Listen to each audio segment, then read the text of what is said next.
You know, when we think of famous rulers from history, our minds usually go to the incredible things they built or the massive empires they conquered. But today, we're talking about a queen who's remembered for something else, something way more visceral, an act so shocking it earned her a fearsome nickname that has lasted for centuries. So, how in the world did she do it? How does a queen, who's basically just keeping the throne warm for her kid, not only defeat an invading imperial army, but send them packing with a permanent physical mark of their failure? This isn't just a story about a battle. It's about brilliant strategy, raw defiance, and some seriously brutal psychological warfare. Okay, so let's set the scene. Our story starts in the Gardwal Kingdom, this prosperous but pretty isolated place high up in the Himalayas. Picture it. They're wealthy, they're stable, but as we all know, peace can be a fragile thing. And for Gardwal, it was about to be completely shattered. And things went south incredibly fast. I mean, look at this timeline. In 1621, Mahipat Shah takes the throne. Just 10 years later, boom, he's killed in combat. Suddenly, the kingdom has no leader. It's vulnerable. And that kind of power vacuum is like an open invitation for a powerful neighbor who's looking to expand. Sure enough, in 1640, they came knocking. 7. That's how old the new king, Prithvi Shah, was. Just a kid. And a child on the throne means there's really no king at all, right? The entire responsibility for defending Garhwal, for its very survival, was suddenly thrust onto the shoulders of one person. His mother, the queen regent, Rani Karnavati. And this is where the other major player enters the story. Because that powerful neighbor who saw an opportunity, well, it was none other than the mighty Mughal Empire, led by one of the most famous emperors in all of history. And this really shows you what a mismatch we're talking about here. On one side, you've got Garhwal. Yeah, it's rich, loaded with gold and silver, but it's small, it's tucked away in the mountains. And on the other side, the Mughal Empire under Shah Jahan. We're talking about the guy who built the Taj Mahal, a colossal military and economic powerhouse. It was a true David versus Goliath situation. And Shah Jahan wasn't messing around.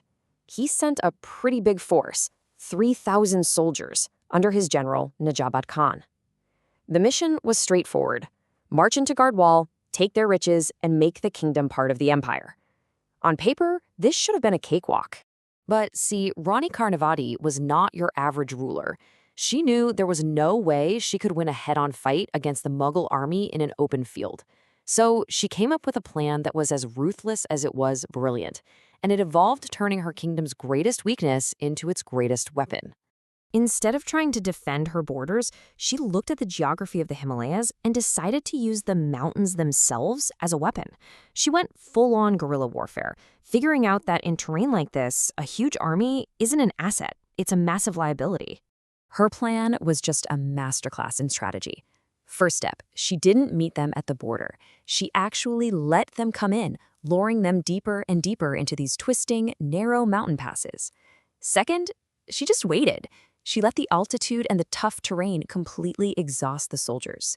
Third, once the Mughal army was good and deep inside her territory, her troops snuck around and sealed off the paths behind them. The hunters were now trapped. And only then, step 4, with the enemy worn out and with nowhere to run, did she finally attack. The battle that followed was an absolute rout. The Mughal army was trapped, caught off guard, and totally unable to maneuver. They were picked apart by the Gardwali forces. But for Rani Karnavati, just winning wasn't enough. Her thinking was, it's not enough to just push them back.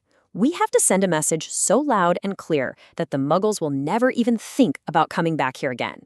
She decided that the survivors wouldn't just be prisoners of war. Oh no, they were going to be living, breathing monuments to Mughal failure. And here it is. This is the act that would define her legacy. Every single captured soldier, from the lowest ranking guy all the way up to General Najabat Khan himself, had their nose cut off.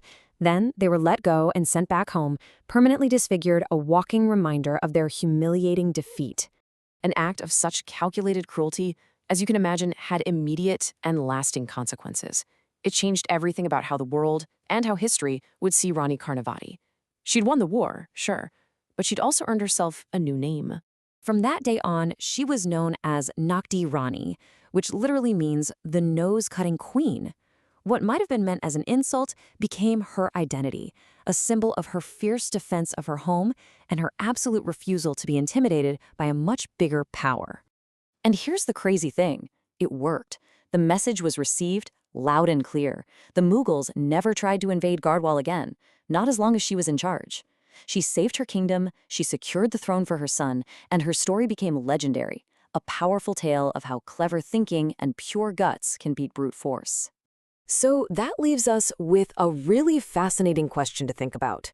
Was what Rani Karnavati did a calculated masterstroke of psychological warfare, a horrible but necessary act to guarantee her people's survival? Or was it just an incredibly brutal act of vengeance?